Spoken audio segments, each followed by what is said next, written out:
17 दिसंबर 2018 को आज ही के दिन प्रदेश में तख्ता पलट हुआ था। मरुधरा की जनता ने वसुंधरा राजे सरकार को बाहर का रास्ता दिखाया और कांग्रेस को जनादेश दिया। अशोक गहलोत ने प्रदेश के मुखिया यानी कि मुख्यमंत्री की तीसरी बार शपथ ली और अब सरकार के 2 साल पूरे हो गए हैं, तो ऐसे में सरकार के कामकाज का रिपोर्ट कार्ड जनता के सामने आना चाहिए। पत्रिका टीवी ने जब सरकार के काम की पड़ताल की तो सामने आया कि इन 2 सालों में प्रदेश की जनता ने बहुत से बदलाव देखे हैं। जहां सरकार बनने के बाद प्रदेश में पहली बार सरकार 1 महीने से ज्यादा समय तक होटल में कैद रही, तो वहीं दूसरी तरफ सरकार ने जन घोषणा पत्र के आधे से ज्यादा वादे पूरे करने का दावा कर दिया। तो क्या है सरकार के इन दावों की सच्चाई, देखिए हमारी इस खास रिपोर्ट में। गहलोत सरकार के 2 साल का रिपोर्ट कार्ड, 501 में 252 वादे पूरा करने का दावा। पत्रिका टीवी ने पड़ताल की तो सामने आया सच। जनता को अभी भी राहत की दरकार। कोरोना के बीच सियासी संकट से भी जूझ कर सुरक्षित बची सरकार।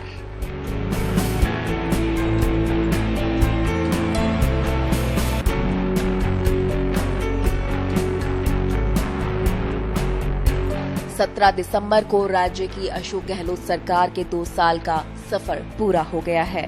2 साल पहले आज ही के दिन सरकार का गठन हुआ था। इन 2 सालों में सरकार में कई उतार चढ़ाव भी आए। कोरोना में कुशल प्रबंधन कर अपने अनुभव और सूझबूझ का लोहा मनवाया, तो वहीं कोरोना काल में ही सियासी संकट का सामना भी किया।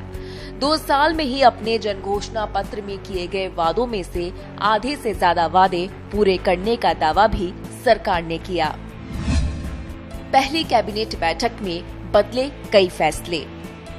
साल 2018 के आखिरी महीने में विधानसभा चुनाव जीतने के बाद मुख्यमंत्री अशोक गहलोत ने जहां 17 दिसंबर को मुख्यमंत्री पद की शपथ ली थी, तो सरकार के मंत्रिमंडल का गठन 24 दिसंबर को हुआ था और इसी दिन गहलोत कैबिनेट की पहली बैठक में पूर्ववर्ती वसुंधरा सरकार के कई फैसलों को पलटने का प्रस्ताव पास हुआ।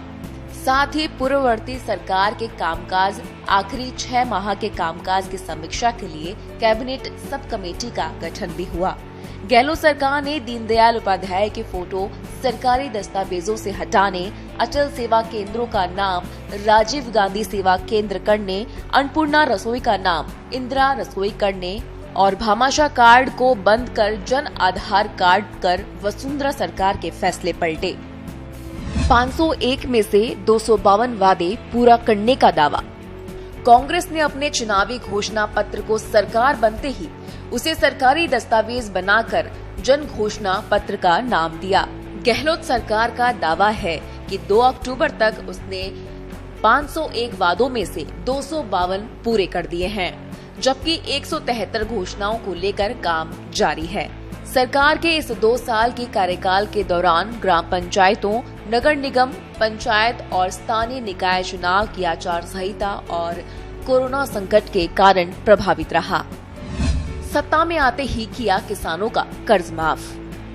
गहलोत सरकार ने सत्ता संभालते ही सबसे पहले किसानों का कर्ज माफ करने का दावा किया। किसान कर्ज माफी चुनावी घोषणा पत्र के साथ ही कांग्रेस के तत्कालीन राष्ट्रीय अध्यक्ष राहुल गांधी का वादा भी था। साथ ही किसानों के कल्याण के लिए किसान कोष भी बनाया गया। हालांकि सरकार का पूर्ण रूप से कर्ज माफी का वादा आज भी अधूरा ही है। पंचायती चुनाव में हटाई न्यूनतम शैक्षणिक योग्यता की शर्त। गहलोत सरकार ने पंचायत चुनाव में न्यूनतम शैक्षणिक योग्यता की शर्त भी हटाई। पूर्ववर्ती सरकार ने न्यूनतम शैक्षणिक योग्यता 10वीं पास होना अनिवार्य किया था। हालांकि गहलोत सरकार ने खुद के भी एक फैसले पर यू टर्न लिया था। कांग्रेस ने सत्ता में आते ही निकाय प्रमुखों और महापौर के चुनाव सीधे करने का फैसला लिया था, जिसके बाद इसी फैसले पर सरकार को यू टर्न लेना पड़ा। कोरोना काल में 34 दिन बाड़ाबंदी में रही सरकार। वहीं कोरोना काल के बीच ही सरकार पर आए सियासी संकट के दौरान सरकार बचाने को लेकर गहलोत सरकार को 34 दिन बाड़ाबंदी में रहना पड़ा। पहले जयपुर और उसके बाद जैसलमेर में विधायकों और मंत्रियों की बाड़ाबंदी हुई। सरकार के कामकाज भी बाड़ाबंदी में निपटते रहे।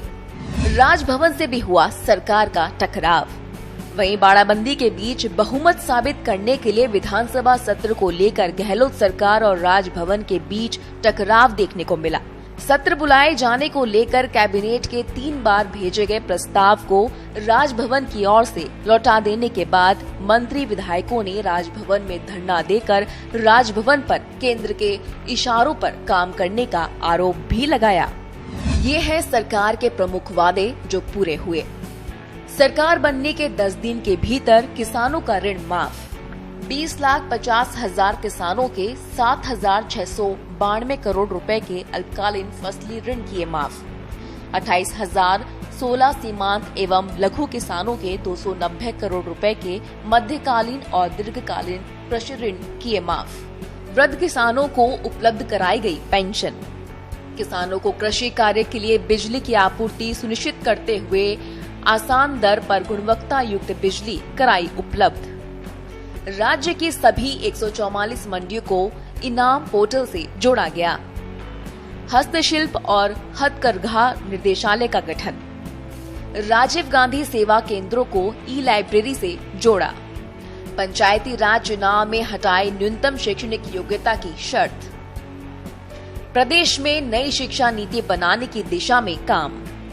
बंद किए गए 20,000 स्कूलों की समीक्षा कर नए सिरे से खोले गए। राज्य के सभी पंचायत समितियों में बनाए गए बालिका छात्रावास।